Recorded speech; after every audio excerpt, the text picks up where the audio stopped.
What up guys, how you guys doing? I'm Thales and we're back with another how to slice. In today's how to slice video, we're going to be checking out a awesome controller case. So let's go to the video. So this is the basketball controller cover. As you can see, this is a really nice model. And in this video, we're going to be checking out the best print settings to print it. As you can see, we got two models, the Xbox version and the PS5 version. So let's start.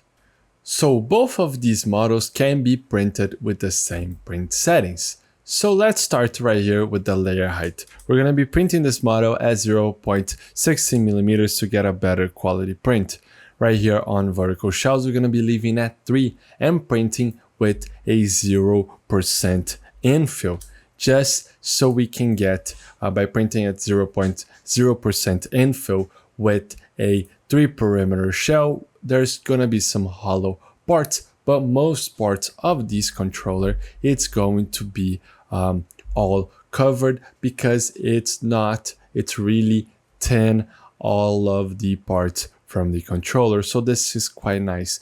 Going over to brim, let's analyze if this model really needs brim or not. As you can see, brim is a really nice feature to increase the surface of contact to the build plate. And as you can see, this controller right here, this is the part that it's having contact with the build plate. And it's not too much, so this area is really little. So what we're gonna do is increase this area with some brim. So it's going to print some layers over all around these parts that contact the build plate to help a lot with bed adhesion. Something you can do to help with bed adhesion is to always clean your build plate really well, to remove dust and oils from your finger that impact a lot the bed adhesion, and make sure that your printer is really well calibrated and really well leveled so you can get a fantastic surface to print on. And if you want, you can be putting a fine layer of glue stick. But brim will help. Brim is enough, but always clean your build plate. This is some good practice to have on your while printing. So right here on brim width, we're going to be selecting a 8mm brim just to help with the bed adhesion so your prints do not unstick from the build plate. Going over to support material, we're going to be generating support material. But if we auto-generate support material, it's going to take too much time to print because it's going to add some supports in areas that do not need support. So we're going to be painting on support. We're going to be selecting a organic style because this model is curved. So organic is going to print really well. This is the same thing as the tree support. By selecting organic, right here on top interface layers, we can be reducing to 2 just so we can get a easier, it's easier to remove our support. So this is quite nice. Now let's paint the support. So to paint, we're going to be painting just the Xbox version, but it's going to be the same for the PS5. Just some areas that are going to change, but I'm going to be showing you right now. So just select paint on support. And to show where we need support, we can just be increasing right here on highlight by overhang to around 30%. So it's going to show the angles that needs support. So this part right here is already touching the build plate. So we're not going to be adding any support right there. As you can see right here, this connection that joins both parts, it's not touching the build plate. So we're going to be adding some support right here. Right here. So we're going to be adding a little bit of support just so we can get a good result.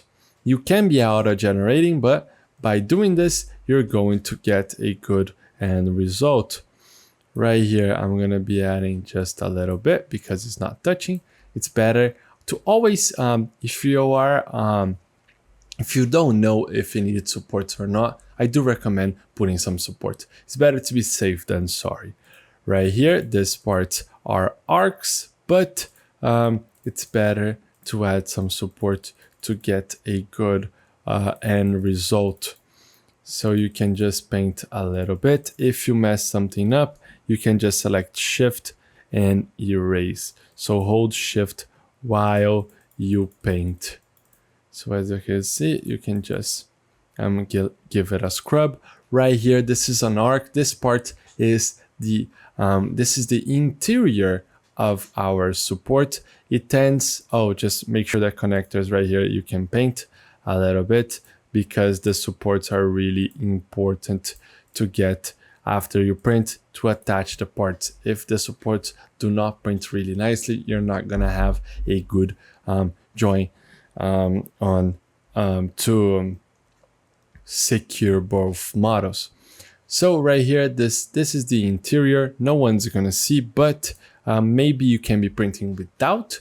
But I do recommend putting some support, even if no one's gonna see and if it leaves some scars.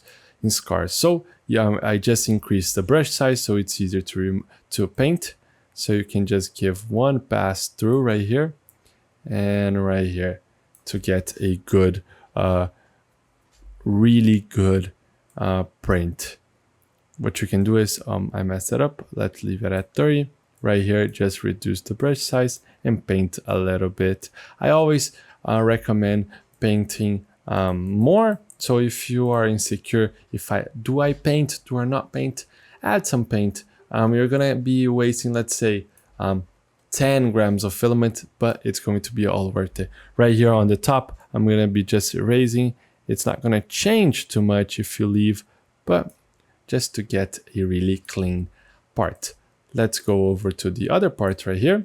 So paint on support, increase to 30 as I have shown before. So this part, the only part that needs support is this one. So this is quite easy, nothing to be worried about. All of the other parts, this is an overhang that your printer can print. So we are ready, our supports are ready. Let's go back to the print settings. The final thing is the speed. So you can be printing this model at the standard print speed, so especially for Bambu Lab printers. But feel free to vary this speed as you may like. I do recommend going slower than printing fast, because it's better to print one time really slow than having to print 3 times with it failing multiple times because you're trying to print fast. Right here on first layer speed, I have reduced from 30 to 20 millimeters a second just to get a good result. Right here, 30 millimeters a second, it was the standard profile for the Ender 3v3 SE. So I have reduced a little bit. Feel free to change this value as you may like. And if you have a support settings that you're most comfortable with, feel free to select and use it. So now we are ready to slice. So let's take a look. So as you can see, we have sliced and it looks quite nice. It's going to take 15 hours and 34 minutes to print. It has added some custom on support and 8mm brim. So it looks quite nice. It's going to help with bed adhesion and all of the parts are going to be supported. So it looks fantastic. So grab a really nice film that you have laying around and print this model. As I have said before, both models, the PS5 and Xbox version, can be printed with the same print settings. So enjoy a lot this model, and I hope you have liked all of the tips. So the model is ready to print. Make sure to check out stlflix.com for more models like this one, and I'll see you in another one. I hope you guys enjoy it. Those slicing videos are an initiative from STL Academy, which is the educational project from STL Flix. So if you guys want to learn more about 3D printing, you could check our description and look at STL Academy courses. And don't forget, see you guys at the next slicing.